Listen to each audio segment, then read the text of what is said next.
Hello and welcome to the StrongCast, where it is our goal to help you perform without limitations. We chat with athletes, experts, and innovators to get their insights in optimizing the movement experience. I'm your host, Dr. Neil Toussaint. Hey guys, welcome to StrongCast 13, where I interview Jeremy Price, and the topic for today was training mindsets that lead to injury. We dive really deep into this topic, including our own experiences, for example, my 30-day tricking challenge, my first double back, some of Jeremy's tricking accomplishments as well as his setbacks. So we get into all of that. We talk about some common misconceptions and training mindsets that we've heard in the past through our 30 plus years collectively of tricking together. So I've tricked for about 17 years, Jeremy's around the same. So we've come across a lot of things in not only our friend groups, but just online, in the community, just some things that we've seen go well and other things we've seen go poorly in regards to training mindset. And then we end with the top 11 ways for you guys to return to tricking safely and to keep tricking for longevity as well as performance, of course. We want you guys to reach the highest level you can or that you want to. And this episode is going to help you do just that. We actually got this topic from a Q&A on Instagram, so thank you guys for answering all of those and for participating. We thought this was an amazing topic to go over, and if you have any others, just hit us up on DM, check our stories. We're always asking questions to seed out some future content, and you can always hit us up on the TrickStrong RX app as well. All right, guys, really excited for you to get the most out of this talk because we thought it was awesome. All right, guys, welcome to StrongCast 13, where we talk all things performance and longevity. I am joined by Jeremy Price again. How's it going, everybody? You're the first second-time person, I think. Am I really? Yeah. Oh, shit. Wow. Well, that's pretty sick. Thanks for having me on. We said this would happen. We were like, after, I think it was number 8, or I think it was 8 that we I think so. 7 or 8. Mm-hmm. And we were talking about, like, we need a part 2, so this is it. But I think we're going to have, like, part 10 in the future and all that. I'm in, yeah. So I hope y'all aren't sick of me yet, because I guess you're going to be seeing a lot more of me. So. Nice. So yeah, I wanted Jeremy on to help us talk about this topic of, we did like a Q&A on Instagram, and one of the questions about like just what we want to know, what you guys want to hear about is just training mindset. So somebody said, hey, what is the training mindsets that lead to injury? Like, can you guys cover that in a way? And that's what we're gonna do now. But I think it would be incomplete if we talked about that without talking about our own experiences and like, you know, just how we feel about it and what we used to think. And then we'll go into those things and then maybe some tips at the end that can really help you guys, you know, kind of steer you towards a more healthy approach to training as far as the mindset goes, because we've all been there. We're all about to talk. So the first question for you, Jeremy, is like, how have you known in the past that you're ready to trick after an injury? Yeah, I mean, it's a great question. I mean, I guess for me, that like my mindset on that has changed a lot over the years. Like the first time I was here on the podcast, I talked a lot about the worst injury in my tricking career, which was when I really fucked up my left ankle. And that really came from this mindset of like, oh, well, it feels really good today, so I'm just gonna go for this like really intense move that I haven't thrown in a while. Like I was very just kind of focused on like the present moment and how I was feeling like at that exact time. Whereas now I sort of broaden my scope a little bit, where I think, you know, how you're feeling in the moment is an important piece of information for sure. You know, your body is talking to you all the time. It's just a matter of if you want to listen to it. But I do think that there are other important factors that you have to consider. Like for me, I really think about, you know, okay, like, you know, have I been working out this part of my body? Have I been testing it with like, you know, with less strenuous movements? How have those been feeling? Have I been sort of building up to tricking again? And if so, what has that been looking like? So I guess, yeah, for me, it's no longer just about how I'm feeling at that particular time in that particular session. It's looking back and saying, all right, like what have I been doing to like get myself ready to trick again? But yeah, I don't know. How does that resonate for you? Totally. And I think, a lot of people go through that growth. And then, some people, due to injuries, we go a little further into that. And then others don't because they haven't had to think that way, or they think that they haven't had to think that way until it happens, right? Mhm. So that's the whole thing we're talking about here. But yeah, I mean, I totally agree. Like, how has that changed from the beginning? Like, what did you do, or how did you think about it in the beginning of your tricking career, for example? Like, let's say your first injury, like just Mhm. even a minor one. Like, Yeah, I mean, I think back when I first started tricking, so this was like, oh, it's like frightening to say this, but yeah, I mean, like I was do well, I mean, I've been like a committed tricker for maybe like 10 years, but I've been doing tricks for like closer to like 15, 20 years. nice. And back then, whenever I would sprain an ankle or really get any sort of injury whatsoever, it was always like, oh, you just rest it until it feels better, and then you trick again. Like that was kind of it. Or like if you really want to, you can like ice it for a little bit, just to like get some of the swelling down. But there was never this emphasis on there's nothing about like prehab and nothing about like strengthening that joint, that muscle, that whatever, to get it ready to trick again. It was just like you just wait and then hopefully you're good to go. And so I found myself in this like really frustrating cycle. And back then it actually was my left ankle in particular as well. Oh Like it would yeah. like that's yeah, I'm like that joint has always been really that joint has always been kind of tough for me. Um where like it just turned into this like vicious cycle where yeah, I would rest it for, a month or two. I'd come back, I'd have maybe like a couple sessions, and then inevitably I'd hurt it again and then have to wait another month or two before I tricked. And I just never really thought about like, easing myself back into it a little bit more gently. I never considered doing these like strengthening exercises. And so now I think I have a much more nuanced and empowered way of looking at preparing Nice. myself to trick again. So yeah, what about you? How has that changed over time for you? Oh man, so much. I mean, honestly, I went through a lot of the same things you have, like even with the ankles and stuff too. Because like, I mean, it's the most common area to be injured in Mm. the body. Oh, So is it? it's Or the is yeah, and in most sports and in most mm, activities, it's going to be interesting? the first and most common thing. And actually, we did a study. Az, Frank, and I we put a survey out for Frank's. Yeah, I heard about this. Yeah, because he's in med school, so he needed to do a project, but he also wanted to do something of interest, obviously. And Yeah. so we're all about it, and I'm like, great. And actually, the most common injury, we had a lot of responses. I can't remember the exact number, but it was over 100. It was really great Wow. in That's tricker. meaningful. Yeah. Yeah, yeah, trickers, all trickers. And, Mm. the most common one was ankle again.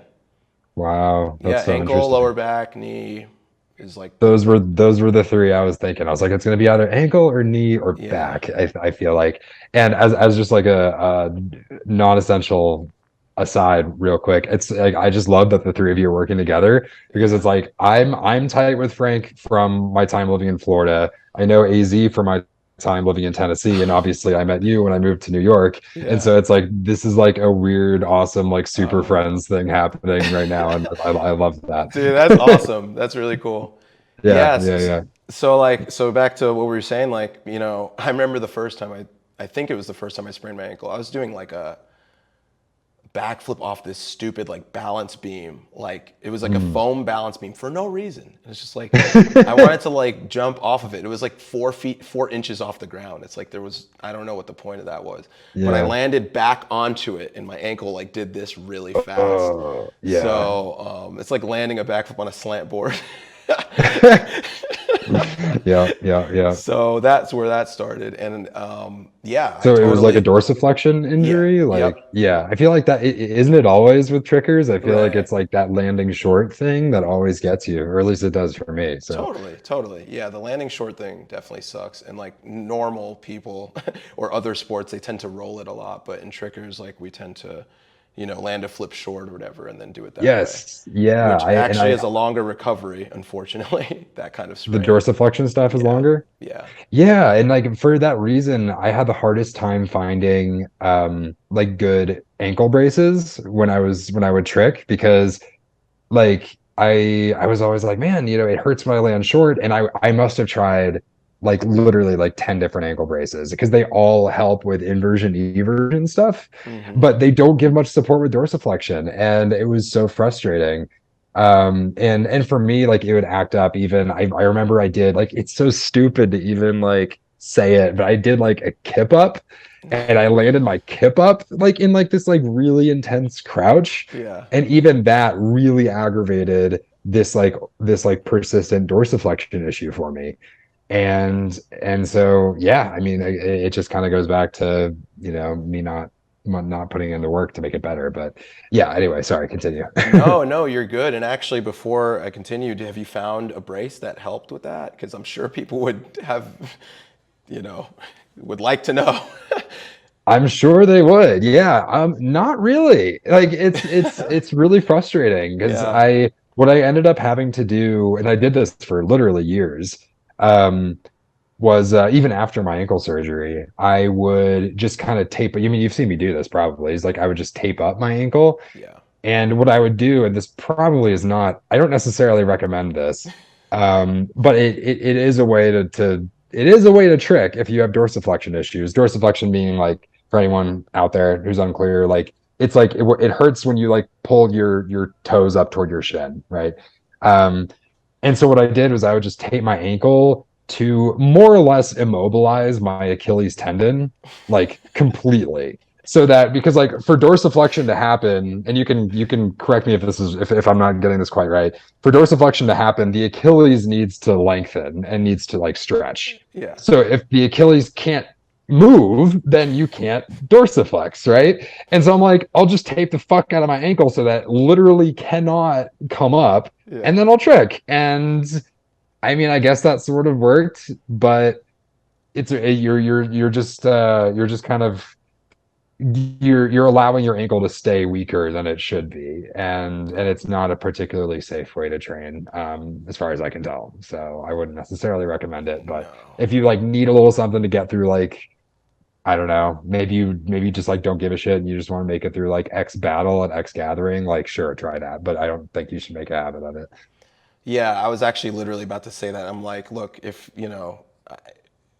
you're a grown guy, grown woman, what, like, you can make your own decisions with your body. But Exactly. yeah, braces in general, if you can avoid them, or like, just the reason I say that too is there's some evidence to show there's conflicting evidence, but a lot of evidence shows that they don't really help with joint forces.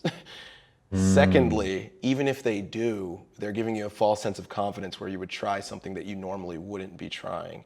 And then now right. you're putting yourself in a position that you probably wouldn't have put yourself in because you know the issue, but you're trying to, do the Band-Aid thing. Yes, But yes. that being said, going back to that balance beam thing, my first, like literally, my first reaction was like, oh, this sucks. Like, I want to trick with my friends every day. I love Yeah. this. Like, I went to CVS and got an ankle brace, like a Hmm. $6 Hmm. sock that I think is Yeah. gonna help me. Like, they're just socks. It Like, never does. yeah, and so that was a thing for a while, and then I Hmm. started, thinking about rehab and stuff. Like, Right. I think Juji helped me with this in the beginning Mm. because like Trick's tutorials, he had his whole conditioning section too, Mm. and like that was really helpful. Just putting that on the radar of like, because like you're saying, it's so crazy for us to say this right now and to just speak it out loud of like it's such complete unawareness of like just the very basic of like get stronger, get more Yeah. mobile. Like everyone knows that right now. It's like it's so obvious, but sometimes when we don't have a background in anything or we just start tricking or whatever, we don't Yeah. think that is to be obvious. And Hmm. so, yeah, I think that's why we're having this conversation because like maybe that can help expedite this for some people and be kind of a cautionary tale slash give you some helpful tips that like we're thinking of when we, are talking about this too. Yeah. Because there's some stuff that we have here that we probably don't even do still.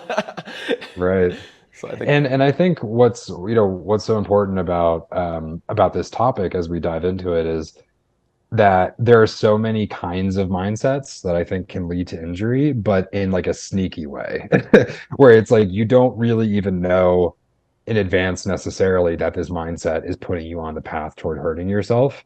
That sort of thing only becomes obvious in hindsight once you have sprained your ankle, like once you have torn something in your knee. And so I think if we can proactively identify what some of those mindsets look and feel and sound like, then during your own training, you can sort of say to yourself, like, okay, am I approaching this safely or not? You'll have a better sense for how to train intelligently and productively. So I'm really glad that someone suggested this on Instagram because I think there's a lot of good stuff in here. so like you're talking about sneaky mindsets, like have you experienced that? Like, and Yes. what are they and when did go? Okay, let's do it. Well, so like one big one comes from like I think I told I'll save the full story because I think I mentioned it the last time I was on the podcast. But when I was at Neo, not this past year, but the following, I tore my labrum in the middle of a combo, and um and I feel like we all know that people get hurt at gatherings, right? Like this seems to happen a lot. Like whether it's like Jacob Pinto at Hooked, for example. I mean that's the biggest one that comes to mind for me right now. And I think our assumption is that injuries happen at gatherings because you're trying something really big or your adrenaline is going crazy. And so you just throw a move way harder than you should. Maybe you're in a battle or something, and that leads you to get injured. And there's a lot of truth to that. But I think there's like a sneakier mindset that can also lead to injury at gatherings. And this is what happened to me, where I was in the middle of a combo. I was doing cheat nine, redirect gainer, redirect touchdown rise, I think. And so I'm doing like I've done it before, like I felt pretty comfortable with it. But after the gainer, I was very off balance. And here's the thing, right? Is like if I were just in like an average session, Hmm. I just would have stopped the combo, right? And because I'm like, okay, clearly I'm not, in a good spot to continue this.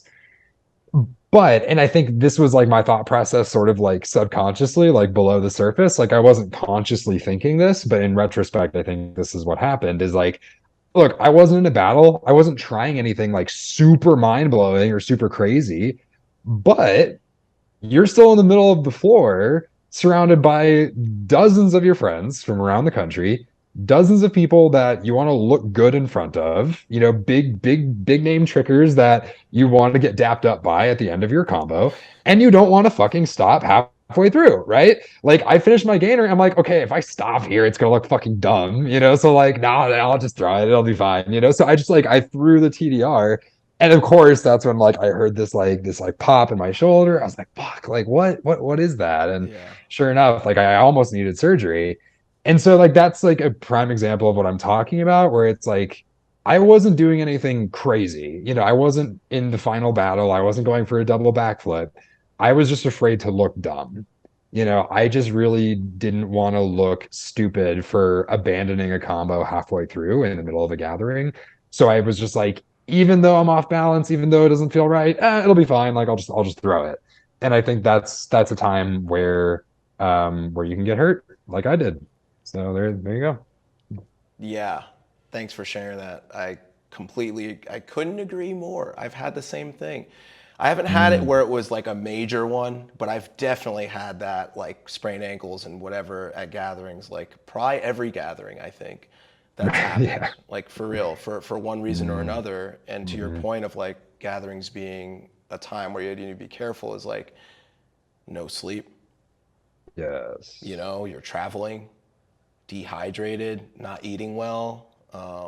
There's You a know, chance that you have some kind of substance in your body that's impairing your performance. Yeah, If you're of definitely. age, kids, if you're of age, Right. there's a good chance of that as well. Yep. Yeah. And the overtraining of like, think about it. I mean, sometimes people session like 4 hours, like in the Yeah. morning, 4 hours at night, and then do it again the next day. So you're putting in like weeks of training into one weekend Mhm. for your, so it's like if you're not prepared, I think that you should go in training similar to how you normally train, but that's very hard to do with all the hype and all that. I mean, Yeah.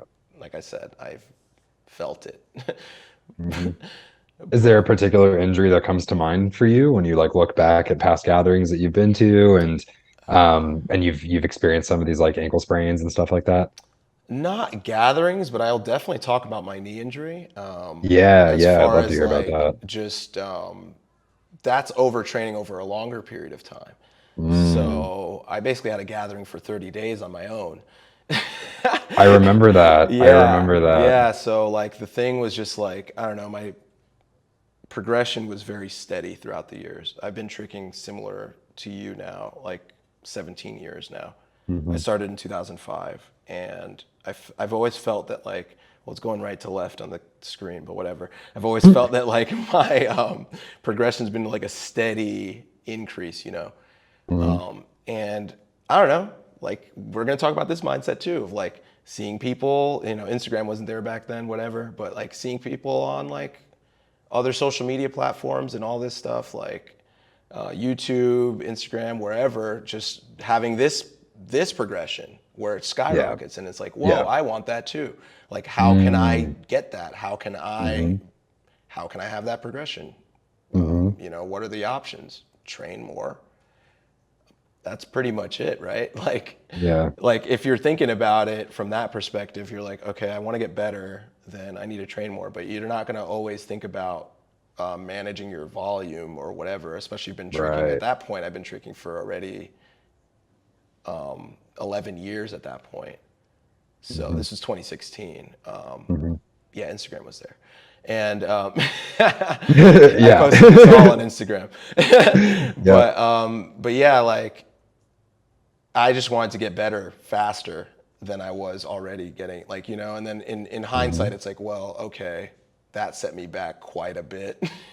Yeah. And that Yeah. progression would have gotten you there faster. But, after 11 years of being like, okay, I want to progress faster than this, and then you want to rush it, right? So my Right. thought was just like, and actually, Vivian helped me with this. Fortunately, unfortunately, whatever. He was just like, dude, the way I've gotten like really good, really fast is just by training every day. I was like, cool, I'll do Mm, that. And I really took that to heart. So hmm. like, he meant like train every day, maybe like for 2 weeks, take a day off here or there. But Hmm. even that is really hard, and I don't recommend that for most people. Yeah. But I had gone through the 30 days, and this actually, you guys could look at this on YouTube. The whole thing's up there. 30 days of tricking on TrickStrong, the TrickStrong channel. And yeah, so I was progressing massively. Like seriously, it was like this happened. It really did. Like Cool. I got Yeah. way better. But at what cost, Neil? At Right, what cost? right. And then the last, it was a perfect storm too. It's never just gonna be like that. Oh, I did this mistake, and it's like, okay, you did this mistake, and now you opened yourself up for this other thing messing you up, right? So Mm, I felt pretty good. I was very much listening to my body. I was in physical therapy school already at this point, so I'm hmm. very, well versed in like what it means to listen to your body and like having done tricking for so long. So here I am just stretching every day and stuff. And like my warm up was like solid. I was able to Hmm. train even though I was sore. Like it would just Hmm. eliminate the soreness after my warm up. And then I could train as much as like normal. It was pretty Yeah. crazy. And yeah, last day, it was like day 30. I was probably going to do one more day right after Hmm. that. I think I was going to do like 31 days and just like take a break and then like Hmm. whatever. And then so on this day, I was trying to do tornado, hyper cheat nine, side sweat. I don't know. It was a crazy combo. I'll tell you guys later. And Hmm. on the tornadoes to cheat nine hyper, I went really low and far out to the side, and then I landed Hmm. in a dead spot in like a hyper like like not fully on top of myself, but kind of like this Yeah. angle, like Yeah. and yeah, and I landed in a dead spot, like I said, and it was 30 days. So my knee Ugh. just like couldn't handle all that, I Yeah. guess. And then it was just like, I felt it like, whoop. And I was like, Oof. that's bad. It's like, no, no, Oh no, God. and Yeah. yeah. So I guess I learned that overtraining. Here's the thing I learned from that, and just even from a physical therapy standpoint too, is like, even if you can listen to your body, but that's not the only thing that matters. Like you said earlier, Yes. like Yeah. you can listen to your body, but different tissues have different recovery times, and they Mm. also Mm-hmm. don't give you the same feedback. Mm-hmm. Some don't have as much like like pain receptors. So you might Mm. not know something is being overstretched in a way until it just suddenly happens. Mm-hmm. So progressively increasing your volume is a good idea. Yeah, definitely. Instead of just going straight for the 31 days consecutively. I wasn't even going for that necessarily. I was just going to trick until I felt that like I shouldn't. And then like Right. after, a certain amount of time, I was like, all right, I'm starting to get really fatigued here. Like it was like Mm. around day, like surprisingly, it was past day 20 something that I Wow. started. Wow. Like day 20, I was doing like dubs and it's like Ooh. easy and stuff. And then day 23, I did another one. And like that was Mhm. when it was like I had basically just landed it. So it was getting easier for me during this. Right. So it was Yeah. like pretty Yeah. crazy. But the last like 5 days, I was like, all right, I'm gonna stop soon. Hmm. But yeah, But by then it was too late.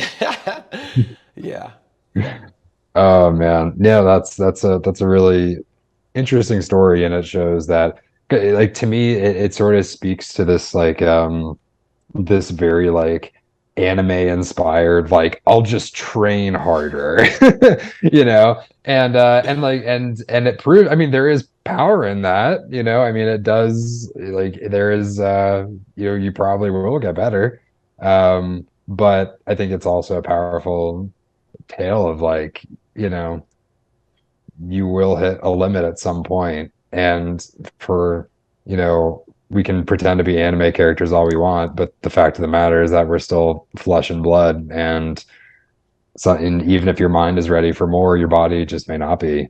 And so I think you're having that self-awareness of, like, you know, okay, just taking an honest look at your recent training schedule and being like, maybe I do need a break, I think that's a pretty good idea. totally, totally. Yeah. So yeah, let's talk about some mindsets that like maybe we have just come across through our own experiences, through friends or whatever else, or things we've seen online, like that aren't these specific ones that we've dealt with. Like, because I know that Right. you had some that you were talking about. I did. Yes, I had a few that I wanted to touch on. One big one is, just like, your general approach to learning new skills. Like, and I see sort of like two ways of approaching new skills. Like, one is you just kind of keep throwing it and crashing until you land it. And another one is, like, instead you spend that time drilling the prereqs. I did both. And, well, oh, you did? I was Yeah, like, I I mean, was like, I hey, actually do both, but yeah. Well, like, what's funny is like sometimes I'll hear or just see at sessions, um, someone will be like, yeah, like, I'm going for, like, X move, and I'm watching them just, like, crash it, like, every time. And there's this thought that a lot of people have where they're like, oh, that's just part of the process. Like, you just have to throw it and crash like 100 times before you get it once.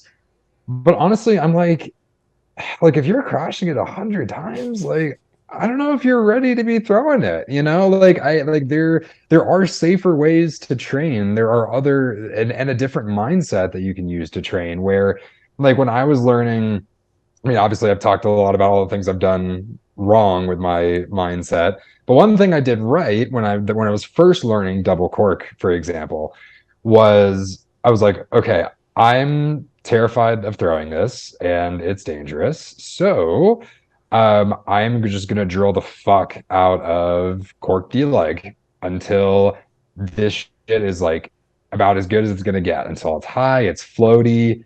I'm landing, with plenty of time, and that's exactly what I did. And so that by the time that I actually decided to start throwing double corks, I mean, it took me 10, maybe 12 or 15 attempts, like total, before I started landing it. Yeah. And so I guess what I'm getting at overall is like, just like in terms of the mindset, don't skip on those prereqs. I know that they can be like kind of boring and annoying. But the fact of the matter is that they're probably going to get you to that big trick much more safely and arguably faster than just like throwing the trick itself over and over again and crashing over and over again. And so like that was to me, that's a mindset shift that I would like to see in a lot of trickers, in particular younger trickers who are just like really stoked to be like throwing double corks. And it's like, all right, hold your horses just a little bit, because I've seen that bite people in the ass before, and it's kind of sad to see when it doesn't go their way. So Totally. It's super sad because like their heart is in the right place. They want to train and go hard and like be better. yeah. Like what's wrong with that? Nothing. It's just the Hmm. approach could be better for sure. Yeah, Um, exactly. yeah, so let's talk about fear, right? So you were talking Yeah. you talked about fear a little bit. Like I think that can be a training mindset that could, some people ignore fear, for example. They're going to go Yep. like chuck something and then back to like maybe the anime thing where it's like, hey, you know, I can do whatever. Like, Yeah. fear's for weak people. Let me just Yeah. throw this. Yeah. Yeah. Yeah. Yeah. So I think that there's a lot to be said about fear. Like, Well, what comes to mind for you with that? Like, what have your own personal experiences been like with like managing fear and figuring out, you know, should I ignore this? Should I listen to this? Like in the past, how have you sort of navigated that part of your mindset? I think I've been pretty good with being smart about it for Hmm. whatever reason. I think it just always made sense to me to prepare with prereqs. I Hmm. like one good example is like double back. That was, and to be fair, my mindset was a little sketch when I was about to do it because I Oh, had really? done, yeah, well, I had done so many double backs on trampoline, so many, like, Mm-hmm. and even almost like standing basically on the garden tramp where like it Hmm. was like a little jump or like Hmm. basically nothing. And so I could tuck into a really tight ball and like flip really fast, right? My Yeah, round off was like but I could do a high round off backflip, so it was like sure. high enough at least. So it's like Hmm. whatever. And then now I go to this gathering in Sesh of all people, and Sesh and Alex Hunter are being like, "Yo, just Oh. throw it."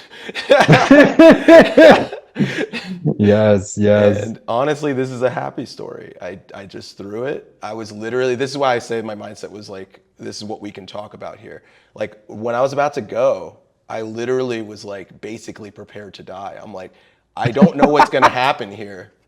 I've never Yeah, tried this before. And this is yeah. actually like, so I knew like backflip was like almost like somewhat of an irrational fear just because I had spotters and then like it's only one Mm, time over and it's not that much high force and stuff. I'm like, all right, right, right. listen, this is a legitimate thing right now. Like, That's no, double back is a very rational fear. I mean, I've yeah, seen that. We've both seen that go wrong so many times. So right. yeah. Yeah. So I was like, dude, I mean, I need to commit. Mhm. And so if I need to commit and I need to like erase the possibility of bailing, then I just need to be prepared to die. That was like my only chance. That was like the only way I could do I that. Because like, love that. I mean, another smarter way, or maybe more progressive way, would be to use a foam pit for a bit. You know, Hmm. all that kind Hmm. of stuff. But I was like, Hmm. man, whatever. And I landed it second try. First try, Hey. first try was hands and feet, really Hmm. safe, no pain or anything. I was like, whoa, and it was like mind blowing and Yeah. stuff. But I felt pretty confident that I could do it. So like, mindset was like B plus there. Okay. You're still on the honor roll. You're good. Yeah, I'm all right. I'm all right. But I think a time it might have. I'm trying to think of a time it might have bit me, but I don't know. I've been pretty good with the fear thing. I think. I think Mhm. fear has served me because like when I feel like I'm scared, I'm like, okay, I'm gonna listen to that a little bit, Yeah, and then I think of like what are ways I can listen to that. right. Except for double back, that was like literally the only exception where I was just like, I'm gonna completely ignore this because I'm Yeah, not gonna yeah, try stuff that I don't feel that ready for, and I don't know. That's just been pretty natural for me not to do. right. But No, I think that's yeah, it sounds like your approach there is really smart. And I'm really glad that you brought up double back specifically because in my mind, that's like the ultimate scary trick that like there's a very good chance I will never even attempt that. Like it seems absolutely terrifying. I give you all the credit in the world for thanks. going for it and for landing it.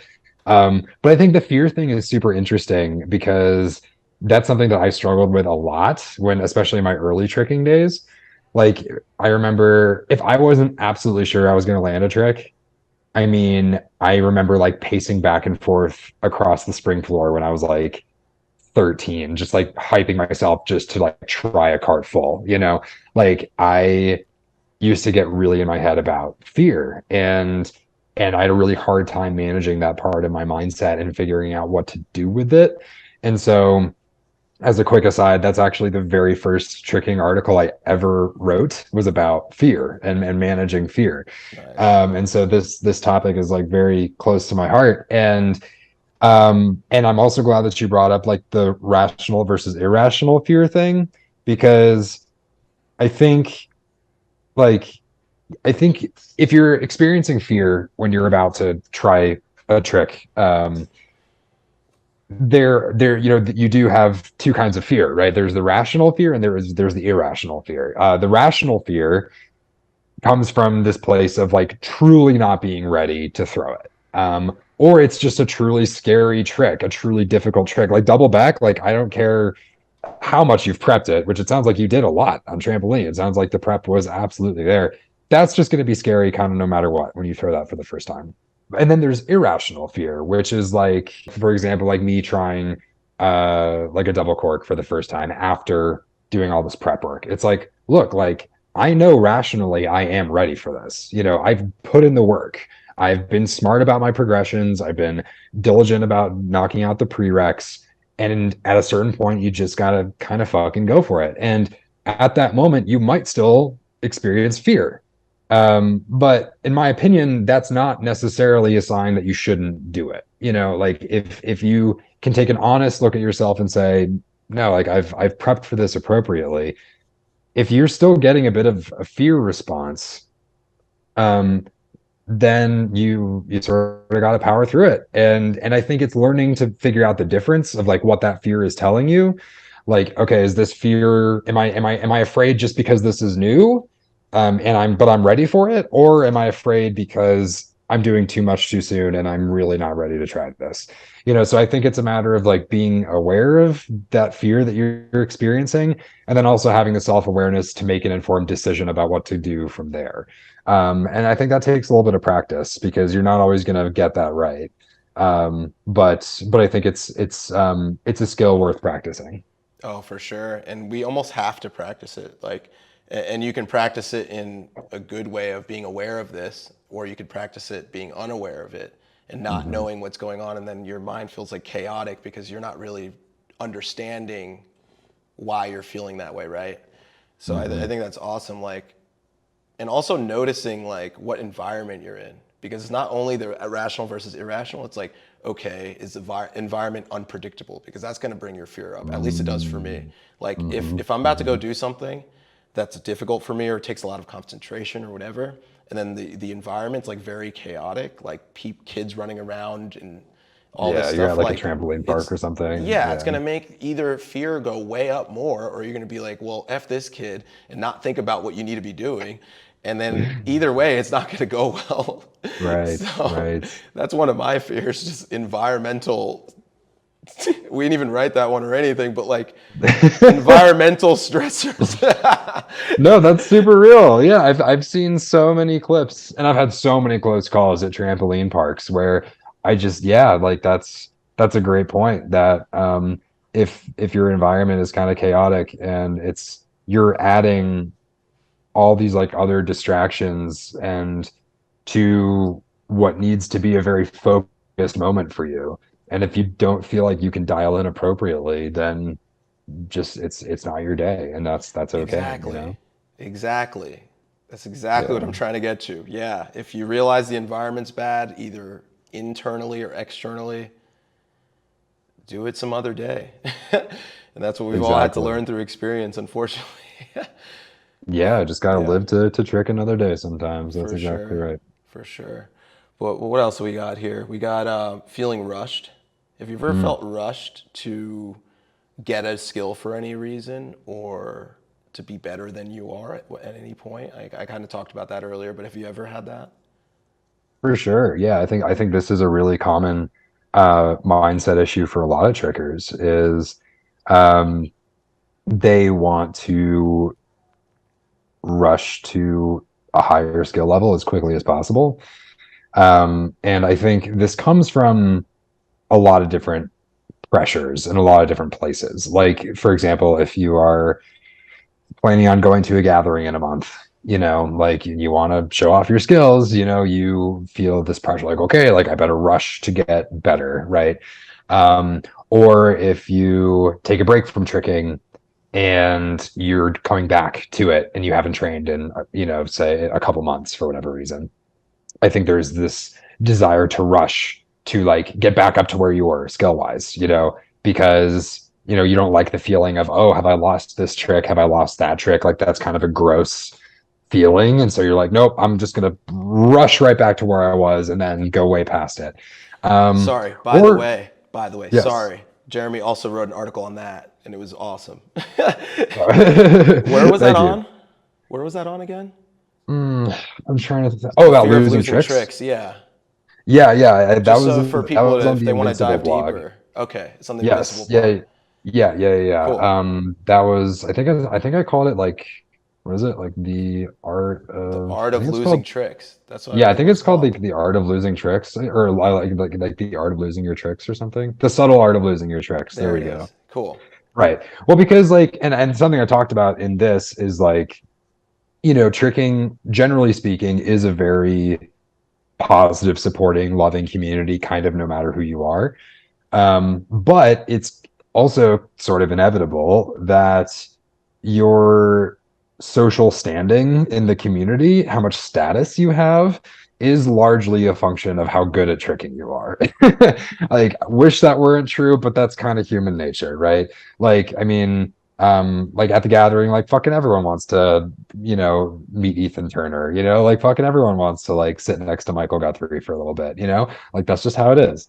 And so I think especially when you're starting off and you're like, shit, man, like I can barely backflip. Like I just learned B twist. Like I think there's this desire to rush toward higher level skills because it's not just about the tricks, it's about status. It's about making yourself it's about becoming someone who feels important.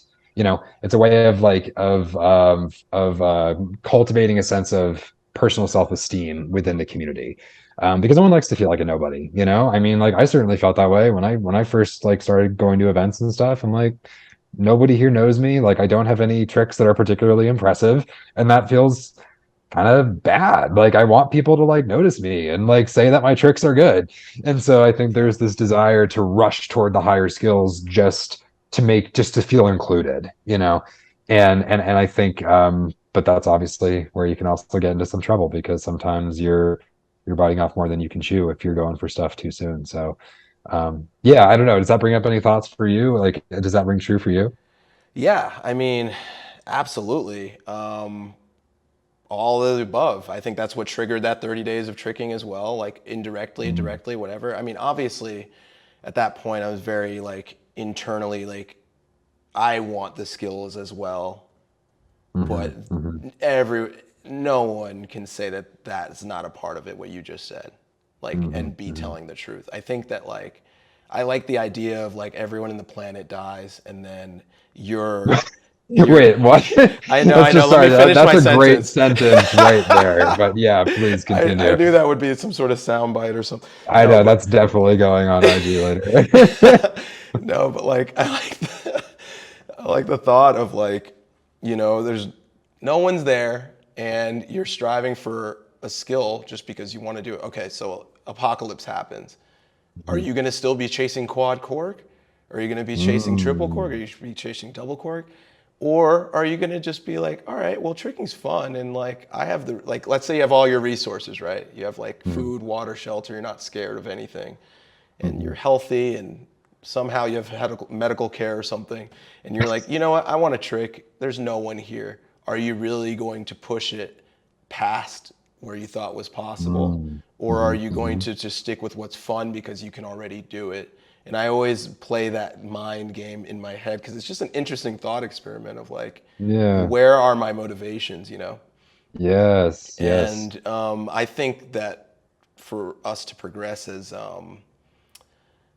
progress our like self-efficacy or all these kinds of things like Hmm. progress our ability to want to actualize our what we want in life and not have it be Yeah. so influenced by other people. I think that the Hmm. trend should be to try to do it for yourself. But Yeah. I don't think there's anyone in the world that there's not a percentage that they don't do that for all the reasons you said. And like trying to think of a specific example. I mean, and the thing that kind of sucks is I feel like there was like a time skip with COVID because like I'm trying to remember gatherings. Like What are seriously, those? Yeah. like because the gatherings recently, I mean, my recent mindset isn't like that at all. I'm just trying to enjoy tricking and have fun with my friends, like Right. really. But like I'm trying to think of like back in the day, like coming up and like yeah, I mean, I definitely was like, oh, I gotta land this trick. I do remember making lists for gatherings and being like, I'm gonna Really? land this at the gathering. And like, There you I think a go. lot of that Yes. stems from that, being like, oh, I'm gonna land Hmm. Snapu. Like I tried Snapu for a full year before landing it. Crash every gathering I went to that year.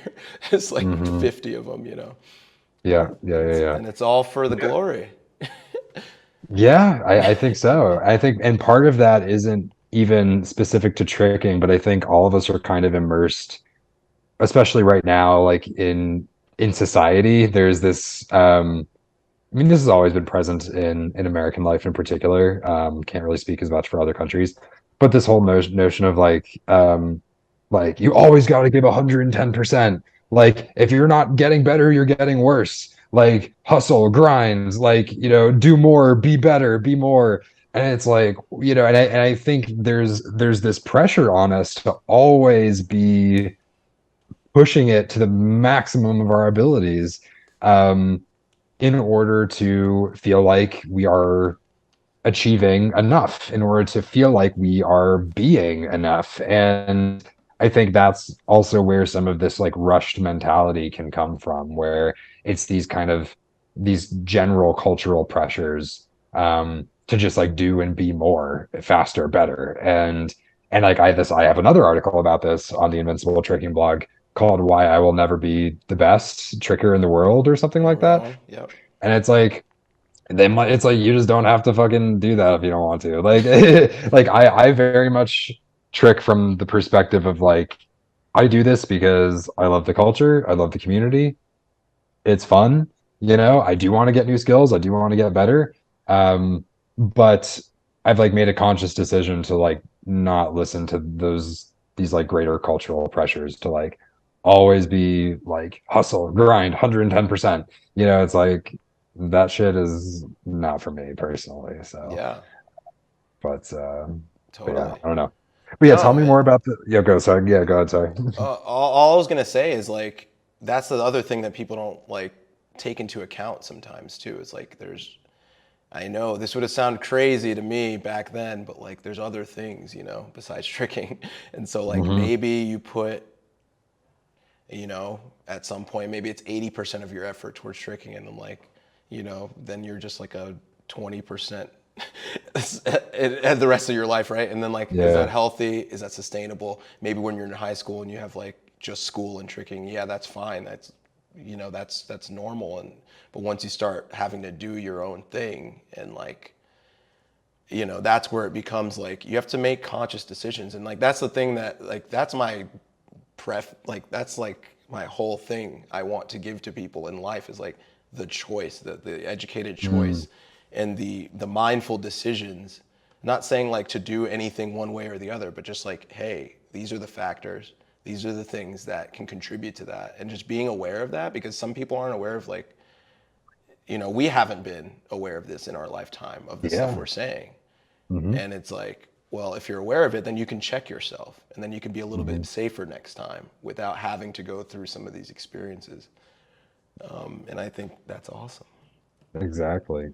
Yeah. Yeah, I also wanted to ask you more about the mentality around things like sleep, nutrition, that sort of stuff. Like taking care of your body in like less obvious ways. Like, how has your mentality around those things changed over time? And like how do you feel like it has affected your training? Okay, so for some strange reason, um, and I think that's why I chose physical therapy, right? But like, I remember when I was 12, I made my first like health conscious decision, which was like, Starting early. yeah, I thought it was pretty early. I mean, there's earlier, but I'm like, Hmm. I'm not gonna drink soda because I heard that's bad for you.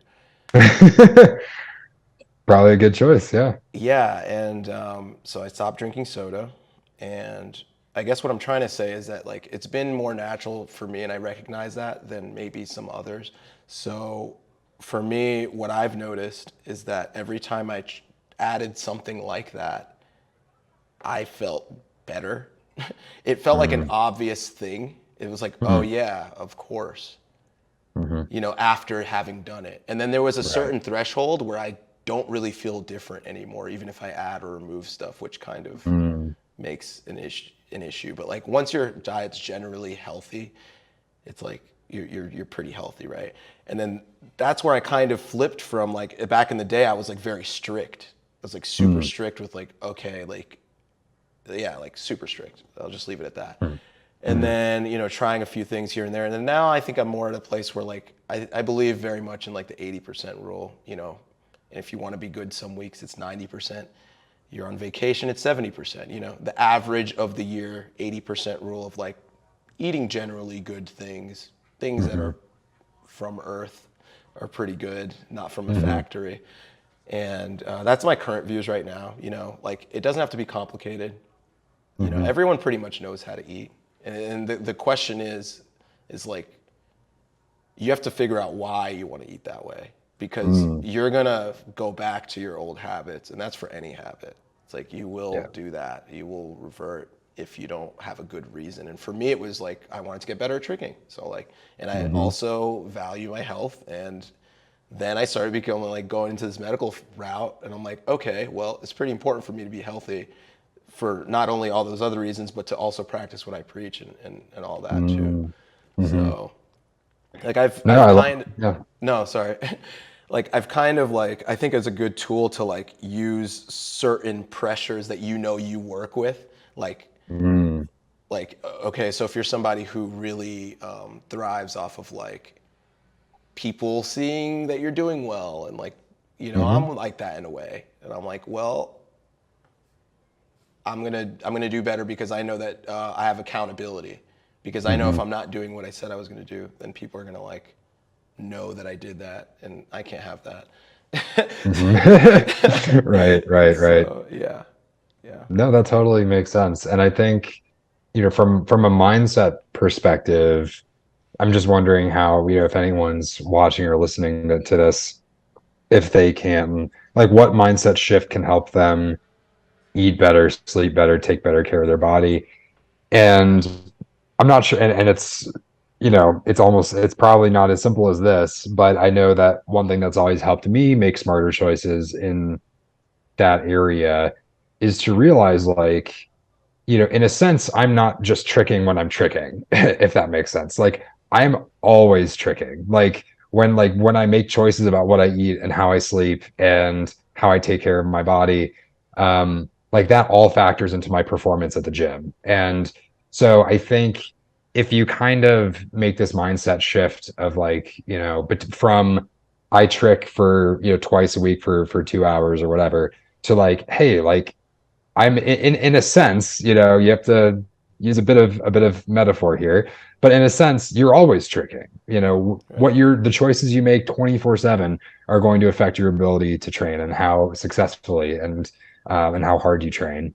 And I think once I've made that shift, it made it a little bit easier to those make those changes in like nutrition and sleep, because it made it all the more clear to me, okay, I'm doing this for the sake of this thing that I love.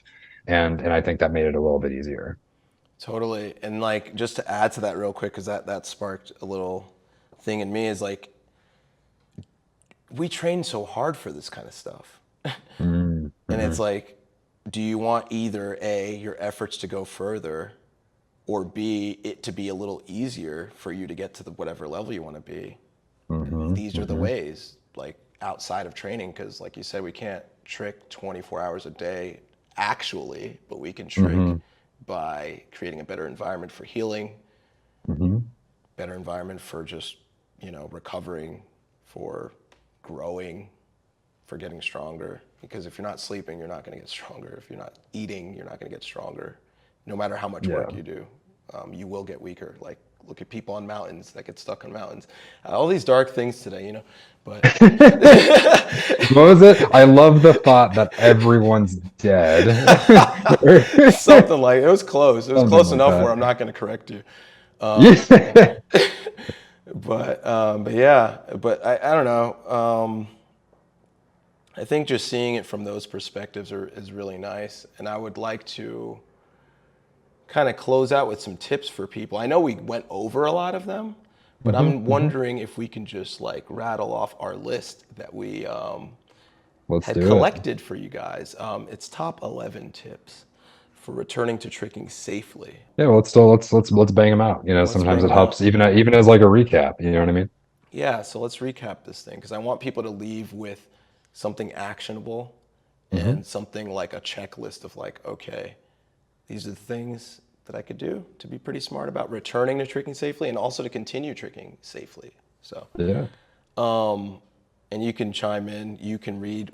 How about we do one at a time? I'm gonna love do the it, love first it. one. I'm gonna do the All first one. right. Be prepared both mentally and physically. We talked a lot about mindset. That's the mental part. The physical part is, TrickStrong RX. And it's also just like being smart about like your prereqs, being smart about your like where you're actually physically, what are you physically capable of? Like you just landed backflip, don't chuck double back yet. Give it a second.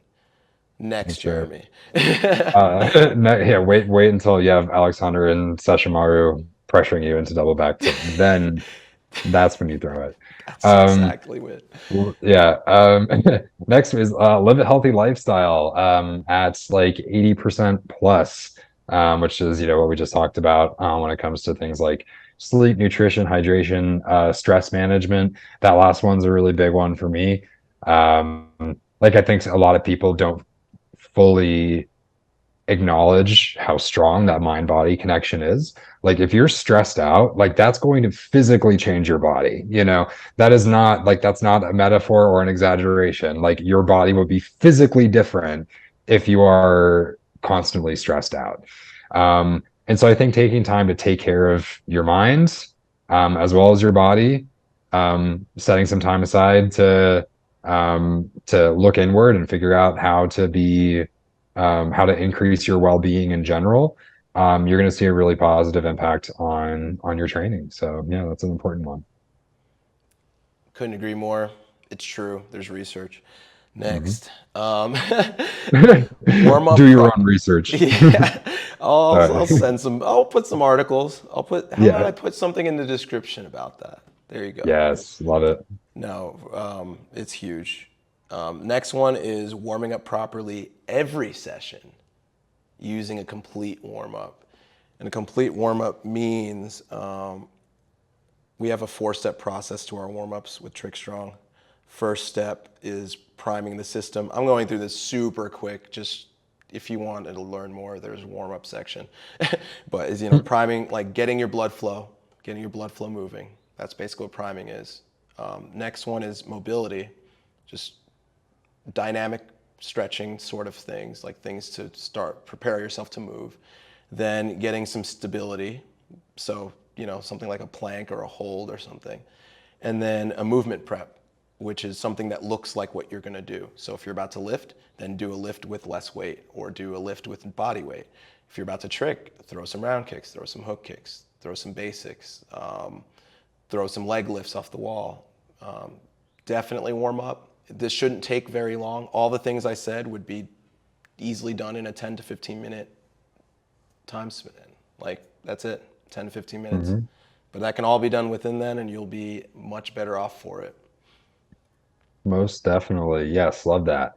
So next we have, if you're just coming back from an injury, be sure to limit the intensity, duration, and frequency of your sessions. Like if you're just starting back off, like, train for 45 minutes at a time. You like there's no need to jump straight into like the 3-hour sessions.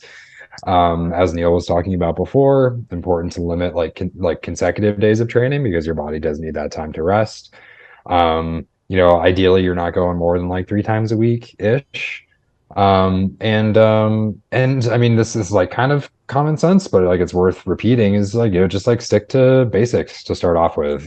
Focus on tricks that like don't hurt and don't like aggravate the part of your body that's injured. And then just like slowly, very slowly up the intensity as you feel comfortable. Yeah, absolutely. And it's not saying like don't trick more than 3 times a week. It's saying when you first come back from injury, Right. limit the consecutive days and build back up to that. I do think that there's a potential to trick almost every day. I do think Mm. you should have at least one rest day per week of any Mhm. activity, at least. And I think that sessions can be shorter and they can be longer. It doesn't mean Mhm. 2 hours. I was doing 2 hours every day, by the way, for that 30 days. Like it was like Jesus. full Yeah. sessions every day. Like, Wow. so like what would a 30-minute session hurt? That would be nice. So these are Hmm. things that you Hmm. can kind of do to ease back in and to just be smart about it if you're feeling meh. Hmm. Hmm. Next one is training the full body mobility often. So end of the session is a great time. Like this is not stuff like this should not feel, none of this should feel like a chore. None of this should feel like something that is not, it should all feel easy to do in the sense that you're fitting it into your life, into how it fits you. So for me, I find it easier to do it at the end of a session because I'm already warm and I'm already there to train. So why not spend an extra 15 minutes working on my mobility that is also training? Hmm. You don't have Hmm. to set aside this hour or 2 hours for that. And we've made it a point of making our programs short and digestible, especially the mobility ones. Like they might be a little longer. You can just choose a few, do that, Hmm. But yeah, Yeah, next. I love that. Next, we have train your core because it's kind of important for everything, which it is. I mean, I tell trickers who are just starting off a lot where they're like, how do I like flip more on like my cart full and that like that's the example that often comes up. And I'm like, honestly, like for me anyway, it's all about managing the tension in my core and working on my core strength and figuring out how to use that with the right timing. Um, and so I think if you train your core, you're not only going to avoid injury, come back from injury stronger, but you're also just going to trick better. So I think working on that is really important. Totally. Next one is, oh, also, if you're looking to train your core, rotational athlete is the program for you because it teaches you how to link your upper and lower body because that's the point of the Mhm. core. Like it's not just to have a six pack or to hold really stiff, it's to link movement between regions of your body and to protect your spine. So that's all Yeah. pretty important, right? And I'm pretty sure isn't it the photo of me doing a touchdown rise? Isn't that like the thumbnail on that series? It is. And I'm definitely going to use the D leg for something else in the future Oh, because those are good all pictures. right. All right. Shout out to Andy for taking those. Yes. Thank you, Scribe. Thank you, Next, Scribe. stay consistent with strength training and prehab. I'm just going to leave it at that. I mean, we've talked about that enough. You get it. For sure. Stay Yeah. consistent. Once you're done doing your prehab to get back to where you were, continue to do it. It doesn't stop there. You got to keep doing it and got to keep progressing these things, because you have to think about this area as now weaker. Like structurally, it might be a little bit weaker, and that's okay. Does it mean it can get stronger than before? Yes. Your previous 100% might not ever be your new 100%, but if you were at 60 before, you can get to like past where you were by a lot. Hmm. So keep going. Yes, beautifully said. Next is stay confident. And this like I think staying confident is almost like its own skill a little bit, where like that takes some practice and that takes some time. Because I think initially it can be discouraging to get injured, or to be coming back from an injury and realize like, hey, it's going to take some time to work back up to my previous skill level. That can be sort of demoralizing, but I think it is really important to stay confident, especially since this is a mindset talk. Um, that's something that's really worth cultivating, is that sense of confidence. And maybe you need like your friends to like hype you up a little bit. Don't be afraid to lean on others for support, but really trying to stay confident and positive, I think, is going to go a long way. Yeah, absolutely. And it's not just confidence of like blind confidence. It's like confidence because you Mm, did the work, you did all this other stuff, and yes. it should be an irrational fear, and you're trying to, it Mm. should be irrational, not rational. It shouldn't be like, well, I'm still in a cast, but let's do some corks, Yes, which yes. we've literally all seen. Hmm. Next one, staying conscious of your own personal risk factors, meaning like, how are you like as a person? Like, do you tend to go too hard? Do you tend to undertrain? Do you tend to overtrain? Do you tend to like go really big at gatherings? Why did you get injured in the first place?